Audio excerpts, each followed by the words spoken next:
All right, welcome back to another Revival podcast. We're super excited to have guest speaker Talmage Erickson. Thanks for coming on. Yeah, no worries. This is awesome. Yeah, this is gonna be a good episode, guys. So tune in. Before we jump in and get to know Talmage a little bit more, got a couple shout outs for you guys. So last week we started a big Denver blitz, brought out some of our old reps. So big shout out to Kenna. She flew out here for this blitz.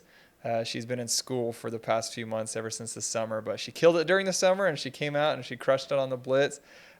She had, I think, like three sales in just last week, which was pretty sweet, to come back out, refill the bank account a little bit. Yeah. And just overall, Denver, we haven't had like a full-time team going out there for a little while. So it's so fun to see you guys just totally pop off. Everyone that went out there, you guys did a great job.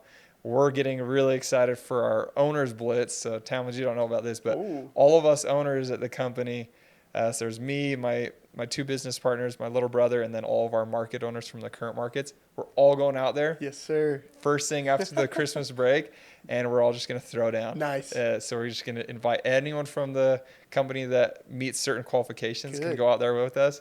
And it's going to be a ton of fun. That's cool. So we're using it as a good recruiting tool. So like, make sure you guys get qualified to go and tell all of your buddies about it. Let's get them to memorize the script and come out and join us. It's going to be a lot of fun. That's sweet. So that's all I've got for shout outs this week. This is going to be our last episode of the year, most likely, unless I'm feeling really crazy and I bring someone in during Christmas break, but we'll pick it up again, starting at the beginning of the year in January.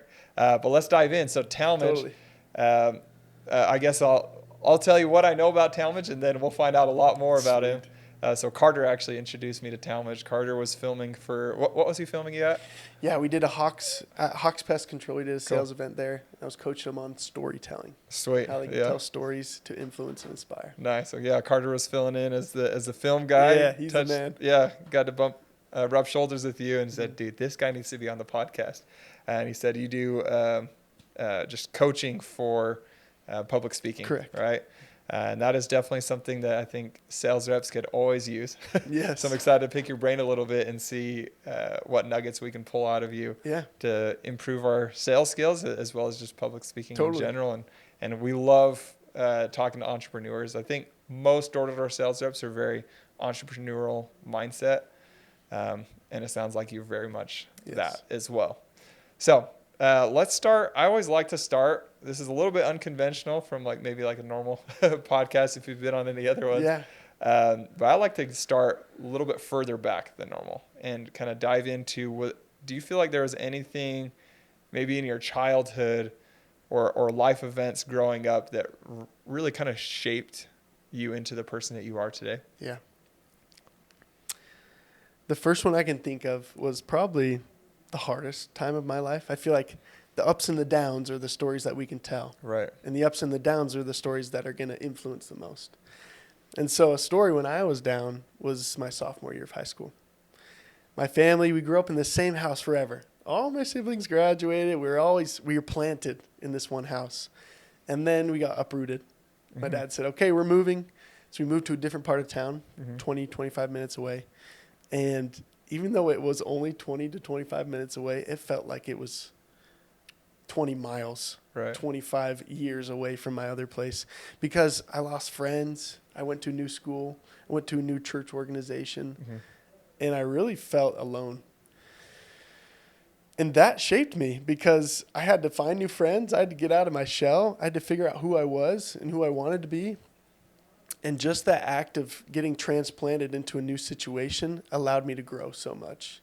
And that's been the story of my life, is just keep on going because you never know where you're going to be. It doesn't matter if you're in Denver going on a blitz or you're here in Provo, Utah. Life is going to throw a lot of things at you, a lot of punches. Yeah, 100%. And whether you can withstand those punches and keep going, that's the mindset you need to have. And so that's one of the things that brought me to where I am today is the ability to just be resilient. My dad always talks about this. Be resilient, be resilient. And resilience is what door-to-door reps need. It's what every public speaking professional needs. You get up on stage You don't know if people are going to like you or throw tomatoes at you. Right. And so if you can be resilient, then you can grow. And so that story of me in high school, just being down in the dumps, hitting rock bottom, and being able to find and trudge my way up back to the mountain of success. Not that I've ever been there or will be, not that I'm here right now, but just the resilience aspect is amazing. That's awesome. That's really cool. Yeah. I love you talk about, just needing to continue going even when you don't know what's going to happen or when it does, when they do throw the rotten tomatoes at you. That's the funny thing about door-to-door sales. Kind of the beautiful thing is that you actually know they're going to throw rotten tomatoes at you. Like You're 100%, expecting the door to slam. It's going to happen every single day, right? Totally. It's like someone's going to yell at you. Someone's going to get pissed at you for knocking on their door. Someone's going to be upset that you woke up their baby or made the dog bark, right? Exactly. It's like expect the unexpected and expect people to get upset, and then it's not as bad, right? That's life. It's like you just keep going, keep rolling, Yeah. and you got to look for the positives in it. Exactly. That's cool. Thanks for sharing a little bit of backstory. Did you have a lot of siblings? I do. I'm number 5 of 7. So I got 4 older brothers, Nice.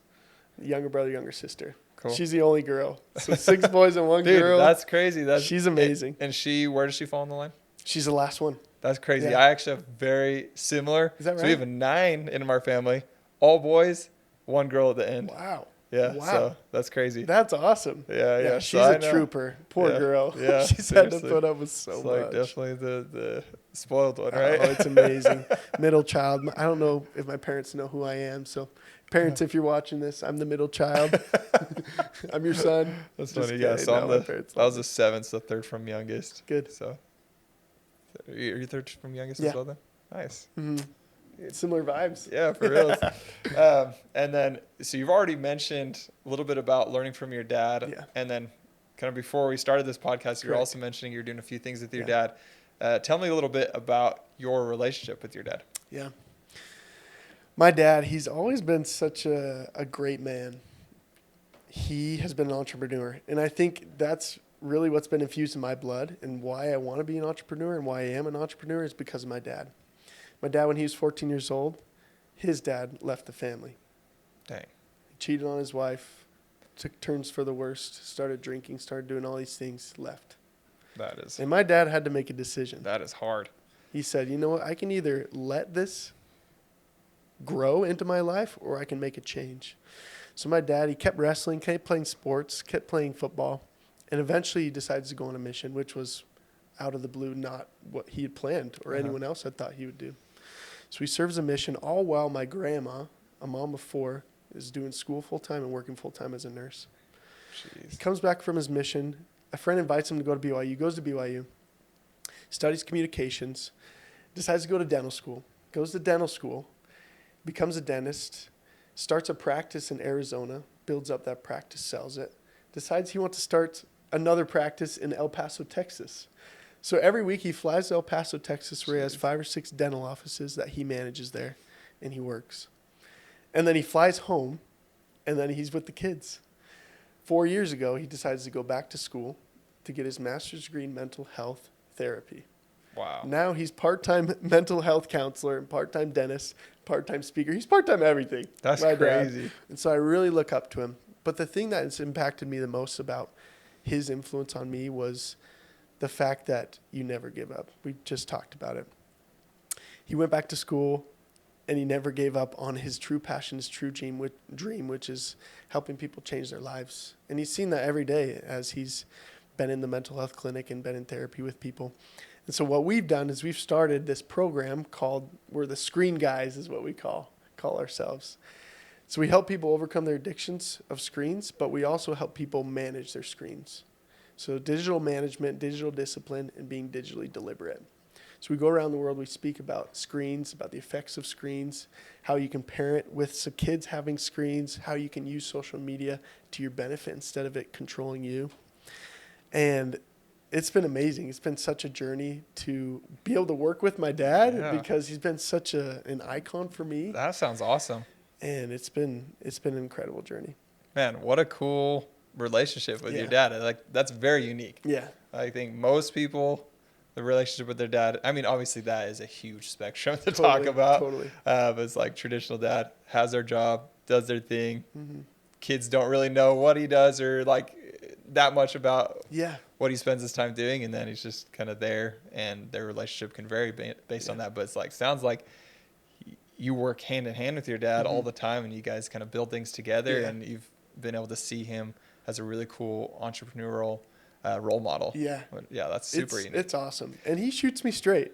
He'll keep me in line, which is good. Yeah, that's really cool. It's been amazing. And so was that both of you guys that came up with you said the screen guys? The screen guys, yeah. Or is that him and he brought you into it, or how did that happen? Correct. When I was 16 years old, I got my first phone. But it was a flip phone. Oh, so yeah. my dad, Sure. he was a bishop at the time of our church. And he sat across people and he recognized there's a lot of people struggling with pornography, with screen addiction, with social media addiction. He said, Talmage, I don't want you to fall into that trap. She said, I'm going to give you a challenge. I want you to go your whole high school career without a smartphone. And I was like, Dad, you're dumb. I'm not going to be cool. I'm not going to have any friends. No one's going to like me. Everyone's going to bully me because I don't have a smartphone. Yeah. But he told me about all the struggles people were having because of screens. And he said, you know what? Let's get you on a flip phone. And I caved in and I said, you know what? Let's do it. So my whole high school career, I had a flip phone. And boy, that thing was indestructible. Let me tell you, we'd shoot it with BB guns, paintball guns. We'd throw it off cliffs. We would drive over it. We'd light it on fire. It was amazing. But I got so used to being digitally disciplined, and to the point where other people would come to me and say, dude, you have a flip phone? I said, yeah. Oh, man, I wish I had that. Man, I'm so stuck on social media. Or, man, I've been struggling with pornography for all of high school. Or, man, I have this, that, and that. And I just saw the discipline that comes from being digitally deliberate and how it's affected my life. I made so many new friends. I was able to be in person and actually be present with people instead of being stuck on my phone. To make a long story short, I fell in love with speaking, and my dad fell in love with helping people overcome their screen addictions. And so we formed this bond of where we speak to elementary schools and people around the world about how they can be digitally disciplined. Man, that is so cool.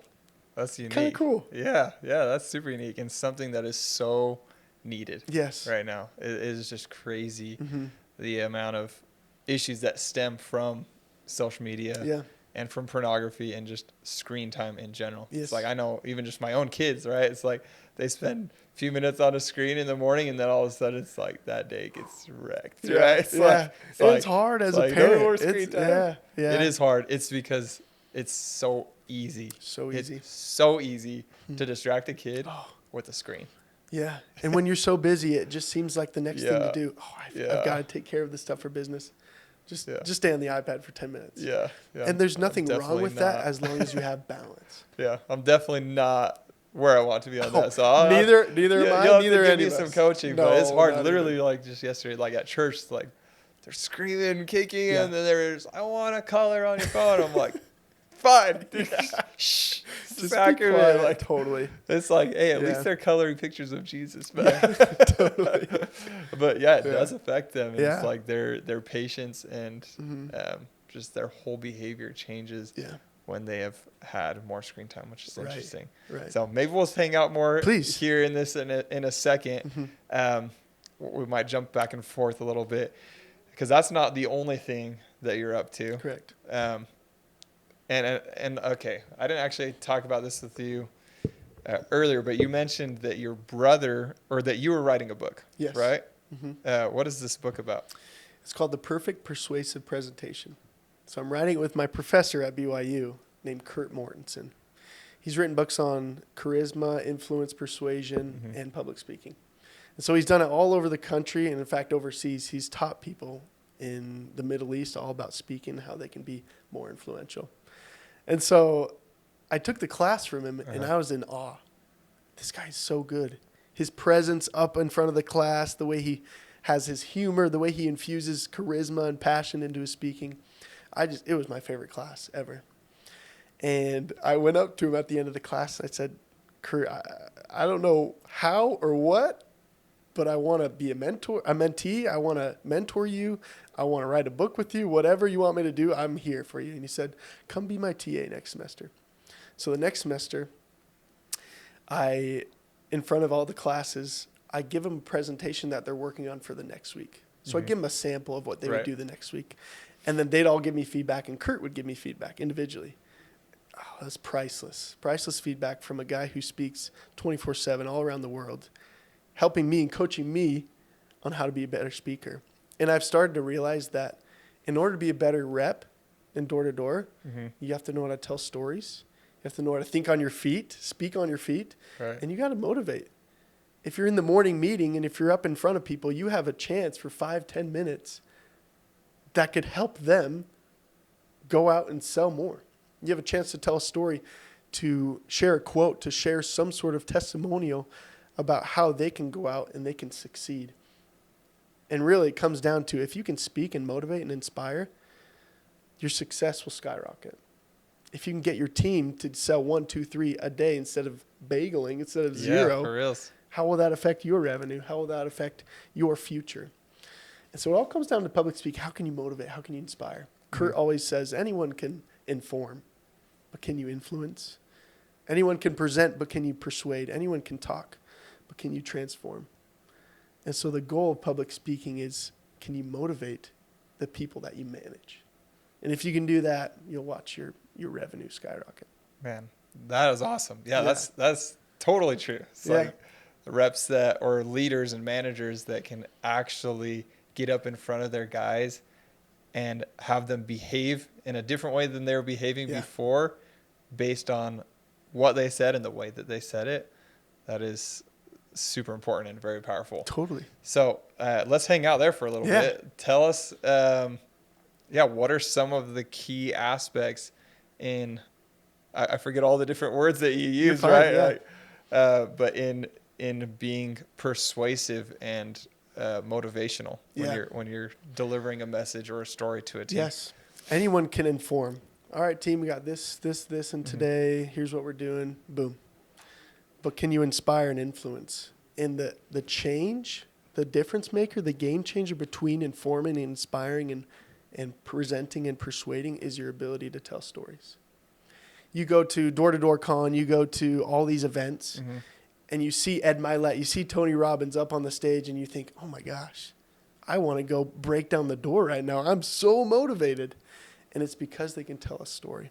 If you can tell a story with emotion, with passion, that's going to motivate your team.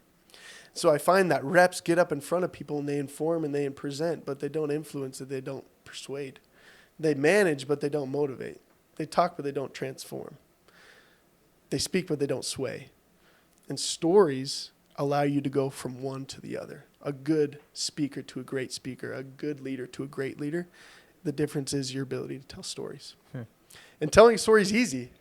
There's a framework that I've come up with that I hope will be of help to you guys. Yeah, for sure. I was going to ask, it's like, I've told stories before, but am I telling them the right way?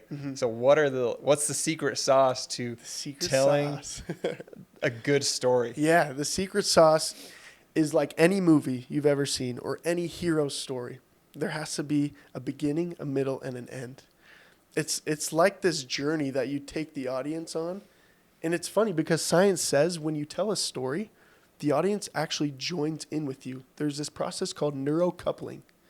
Let's say you're in front of your reps, you're telling a story. All the reps, 15, 20 of them, their whatever it's called, their neurons are firing together as a unit, and they literally jump into the story with you. Interesting. That's what science says. So when you can tell a story and you can get the whole crowd firing together, this neurocoupling process, that's what inspiration is. Anyway, you're taking this audience on a journey, and it begins with S. I call it the stage model.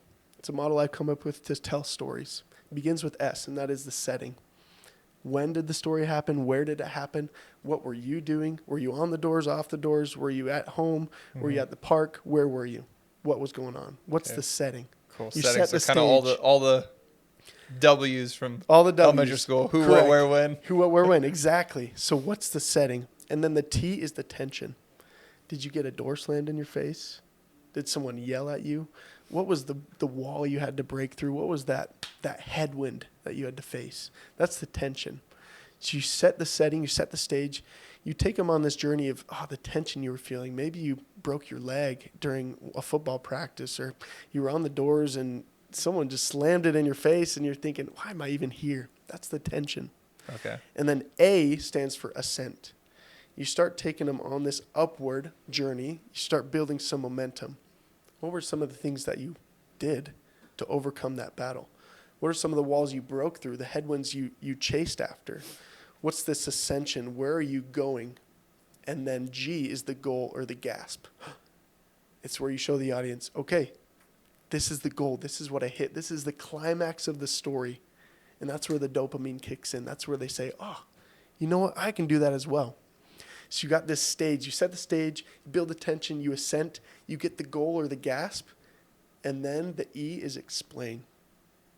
And this might be the most important part of the model. Because every time you speak, every time you tell a story, who cares? There has to be some sort of ending, some sort of exposition at the end that tells the audience, this is why I told the story. And so in the back of your mind, every time you're telling a story, you're thinking two phrases. Who cares? And so what? If I'm telling a story to my reps and I finish the story, they're thinking, oh, that's cool. But why does it apply to me? Yeah, who cares? So what and who cares? And so if you tell a story and you end it before you give the actual reason why they should care, you've ruined it. You've missed the whole point. But if you can say, you know what, I tell you that story to help you understand that you can be resilient, that you can climb the mountain, that you can reach the peak, that you can be successful, you can make 6 figures, you can do whatever you want because this person did it or I did it and I fought through that battle and I came out on top. And because of that, so what, who cares? You can do it too. So go out today, nail the doors. Who cares who slams the door in your face? Just go out and get it done. Dude, that's awesome. So, that's the stage model. Okay, so stage. So let me see if I got this. Yeah. So down at the base is your setting. Setting. Right? Okay. And then tension. And then ascension or ascend. Correct. And then the goal or the gasp. Or the gasp. And then explain. Explain. Stage. So what? Who cares? So what? Who cares? I love that. That is awesome. Yeah. And do you feel like this type of storytelling, what are like the most effective settings to be storytelling? Like, is that applicable really like on the doors for reps, or when you're going and coaching door-to-door teams, are you more catering towards the sales leaders and the managers and inspiring the sales reps? Mm-hmm. Good question. I've worked with both. I've worked in both. But when you're on the doors, you're also telling stories. Yeah, I guess. Correct? Yeah, you can be. I mean, right. You've got your pitch. Yeah, you've got it down. Pitch. But really, your pitch should be a story. Look, your window's struggling. Man, you're losing XYZ. It's not looking good. You're feeling this pain point. What if we take care of that for you?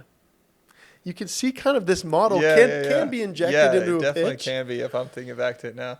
But like, normally, the setting, right. Everyone's dealing with this. You're probably dealing with X, Y, and Z. Then the tension. Yeah. Okay, yeah, it could get too complicated, and you don't want to complicate your pitch. But what I was working with the CEO the other day, and he owns this tech company. And he said, I skip out on meetings because I don't want to get in front of people.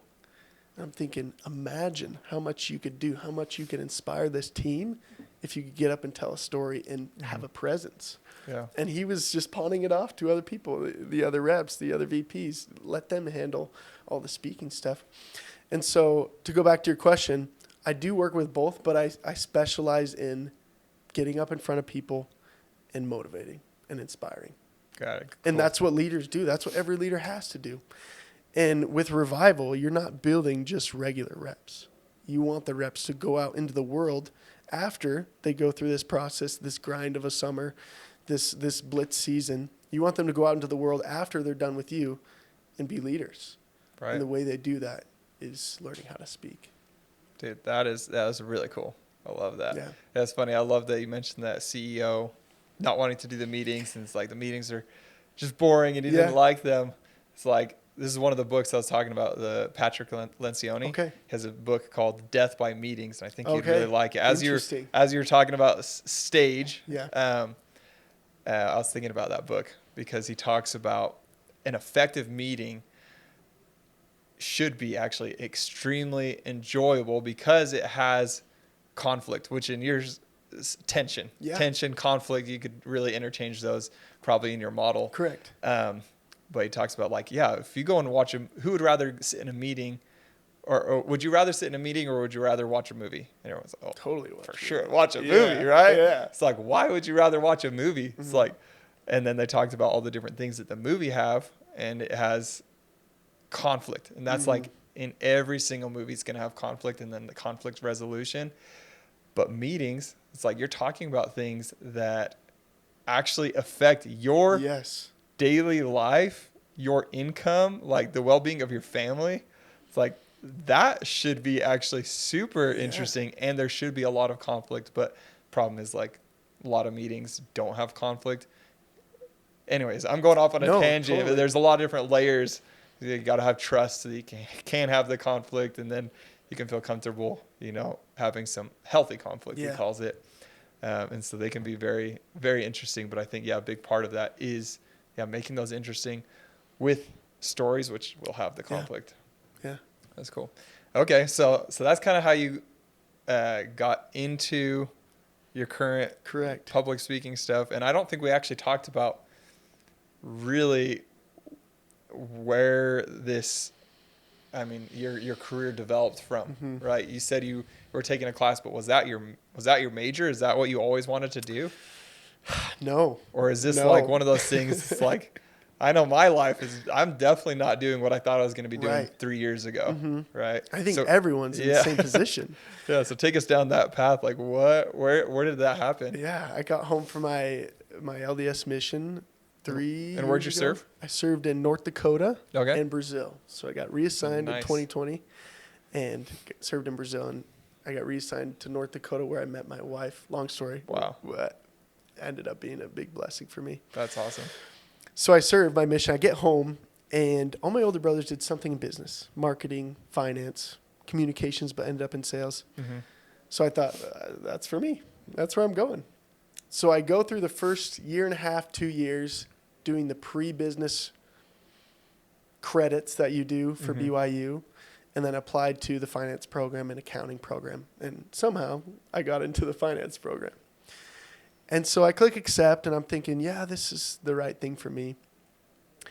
And the first semester of my finance program, I take this random class that doesn't even count towards finance. It's an elective credit called Student Development 1500 Public Speaking.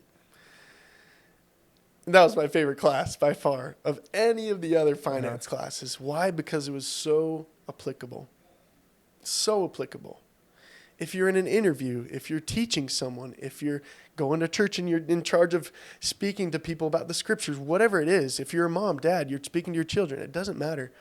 The way you speak is the way you live your life. The way you speak to other people is how they see you. And so if you can speak, and if you can speak publicly and people enjoy what you're saying, then that's going to pay dividends. And so I finished the finance program this week. I've got 2 more finals left, and then I'm done. And I've enjoyed it. I've loved all of it. I've loved learning about money and how to make money and how to invest in the stock market, whatever. But my journey really comes from this tension that I had between what do other people want me to do, and how do other people view me, and what are my strengths, what are my passions, what are the God-given talents I have, and what lights my fire. And if I could go back, I'd tell myself, you're applying to this program because you don't want anyone else to think less of you. You're going with the pack. You're jumping with the sheep. When really I should have said, what do I want to do? What has God given me the ability to go do? And how can I lean into that? And I think with sales and with reps, they understand that they're talented. They have these talents. They have the ability to connect with people, to be a charismatic person, and they receive benefits because of that. They're able to go out and sell and succeed. And for me, there was this this wall I had to break through of who am I? Why am I here on earth? What has God put me here on earth to do? And how can I find that and lean into that? And for me, finance was enjoyable, and I learned so much. My professors were amazing, but it wasn't what I was called to do. Mm-hmm. It wasn't what I was put on earth here to do and to perform. When really public speaking, it just fuels me. It's my fire. It lights me up. I love it. Dude, and I just want to lean into it. Yeah, that is awesome. It's inspiring listening to that. And I hope like everyone out here listening can like really do some self-reflection. It's like, am I doing what I feel like God wants me to be doing? Like, am I doing something that really just like lights me up, gets me excited? Because if you're not, like, take some time and figure out what that is, right? And obviously, it's like there's stepping stones you have to do to get there, and like you've finally come to a point where you know kind of a clear path, or at least you know you're on the path. You maybe don't know where the end is yet. I don't think any of us do. I think it's like a pretty common trend with successful people. It's like if you could, I was talking with one of my friends, and we were talking about like what would if we get to the end of life, look back and say how would you know your life was successful? And really it boiled down to, it's like if we could look back and say, dude, I could not have even come up with that myself, right? It's like God definitely like took me down this path, and it went this way and then that way, and then I opened this door which led to this door and that door. It's like that's a successful life if you're taking those open doors. So maybe you had to go do the finance thing to then have that conflict with yourself to realize where you're at or where you need to be and feel good about what you're doing. I totally agree with that. Two things. I love the quote, "It's hard for God to move a parked car." And every time I think about my life, it's in a nutshell that quote. If I stop, it's hard to steer. But if I'm just keep going down the highway, eventually I'm going to take the right exit. Might take a wrong exit here and there. Might slow down. Might get pulled over by a cop, which usually happens to me. But it doesn't matter. You just keep going. You just keep living life, and you keep pushing forward, knowing that eventually you'll get steered in the right direction. And then the next thing is always involve God in whatever you do. And I'd say to these reps, look, you never know where you're going to end up, and you make a plan and God laughs. I like to say that. You make a plan and God just throws it out the window and does his own thing. But as you go about trying to figure out those plans, and you keep moving down the freeway and you keep driving your car, always pay attention to what's playing on the radio. Always pay attention to who's talking to you, and listen to that, because you never know when God is saying, okay, take this exit, or turn around, or just completely stop. Man, that is a good quote. I have not heard that one before. So how did that go? God, it's a lot easier for God to move. It's hard for God to move a parked car. Correct. It's hard for God to move a parked car. I've got to get that printed. No, you're good. Yeah. Printed on a poster, put that up in my office. I wish I could take credit for it. I heard it in devotional. But. Okay, that's good. Do you know who that was? That's okay. That's okay if you don't remember. I'll send it to you. I'll look it up. Yeah. That's awesome. Okay, I wanna jump back. So we've hit a lot on the, public speaking stuff. Actually, no. Before I jump away from that, I just want to ask if there's any other key aspects, or would you say storytelling is the main secret sauce to public speaking? I'd say storytelling's number one, and number two is your voice. People don't realize your voice can be an instrument. On the piano, there's 188 keys. Then why do we push the same one in when we use our voice? Why do we speak monotone if our voice can have this range of 188 keys? So I'd say use your voice. Make it fun. It sounds weird at the beginning, but once you start to play with your voice, teach it, use it like an instrument, master it, people start to listen. Everyone's had that science teacher, that math teacher that drones on and on and on. For sure. And I'm in the back thinking, can I pull the fire alarm? What's going on here? If you can change your voice, if you can go up and down and inflect, and I know sales, you got uptones and downtones, But when you speak, if you can vary that rate, we call it vocal variety. If you can change that up, people start to lend an ear. So first thing, storytelling. Number 2 is change up your voice. Put some pauses in there. Go high, go low. Mix up your cadence, mix up your rate, mix up your speed. Go slow, go fast. Just that vocal variety keeps people interested, keeps them on the edge of their seat instead of leaning back and not listening. And how do you know when to go fast, go slow, go high, go low, right? Like, good question. Is that something like, yeah, how do you practice that?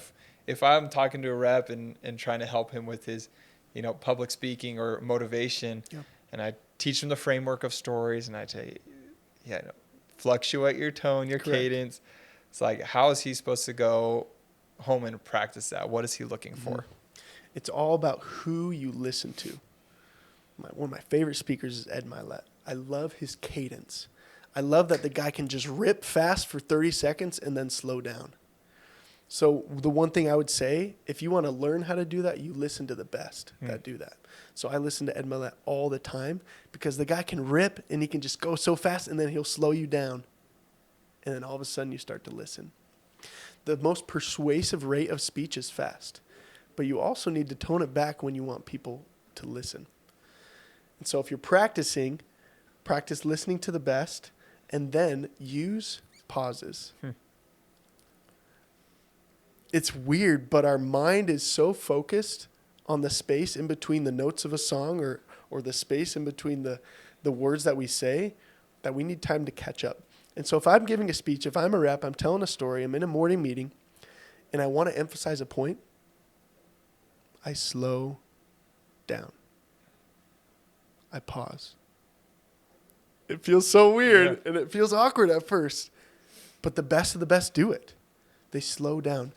They slow down, and they enunciate and pause. And you find that this whole room just goes back to the microphone. The whole sales team starts to lend an ear. Telling stories, using your voice, and pausing. The music isn't in the notes. The music is in the rest between the notes.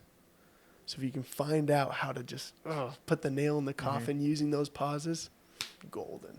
Dude, that is the secret sauce right there. That's awesome. That's a Chick-fil-A and the cane sauce whipped up together. I love that. Yeah. As you were explaining that, my mind is just like going to all of like my favorite TED Talks. Like they're doing all those things, right? They're speaking, they're so motivational, and then they slow down and pause. And you're like, that's it. That's it's the like, sauce. boom. It just like really hits you hard. Just give me some chicken nuggets. And get That's that. awesome. Yeah. That is awesome. Thanks for sharing that. Totally. So storytelling, fluctuation and cadence, your tone, using all the keys. Your rate, your speed, yep. Slow down and pause. Give the audience time to actually remember and recognize what you're trying to say. Dude, that is super cool. We're actually short on time here. No worries. I wanted to spend some time talking more about screen time stuff, but honestly, maybe we'll bring you back sometime or hire you to come and talk to us about screens, or maybe I'll just have to sync up with you because I definitely want to hear more about what you're doing with the screen guys. Yeah. Because that is really cool. Yeah. But, thanks so much. Dude, it's been so fun having you on here. I'm like excited to go and talk to my reps. Well, I guess they're just all going to watch this and discuss it with them and help them become better leaders, better motivators. Totally. Because that is... It's a secret sauce. Yeah, that's the secret sauce. If you can change the way you speak, you'll change your career. Every interview is different. Every presentation is different. And people will look at you and they'll say, that is a valuable skill, and I will pay him for that skill. Because if he can get a group of people excited about their workday, he's worth it to me. And so if you're a rep trying to upgrade your leadership skills, if you're trying to up the way you speak, then let's get together. Let's get connected. We'd love to help you do that. Yeah, tell us a little bit more. How do people get in touch with you if they want some help? And like, what is your business model? What do you exactly do for coaching? Correct. So I run a 6-week program. and I'll walk you through all these different models I have, the ones we talked about today and 5 or 6 more. 6-week program. You'll get an hour with me each week. I'll give you some homework. I know homework, it's okay. We love homework. Just 30, 45 we minutes love of homework, homework. just not homework from college. Yeah. And then you'll come back the next week. We'll practice, and I'll give you more tips and tricks. So I'll teach you 6 weeks of content. We'll practice. It's $1,500. So that's 6 hours with me. I'll give you all my models, everything available to you. And what was the other question? I'm trying to. My Instagram is Talmage_Erickson. Hit me up. Sick, dude. Yeah. I appreciate it. Of course. Yeah, reach out to this guy. I think I might sync up with you. Sounds good. That's awesome. Thanks so much for having me. Yeah. I appreciate it, man. Signing out.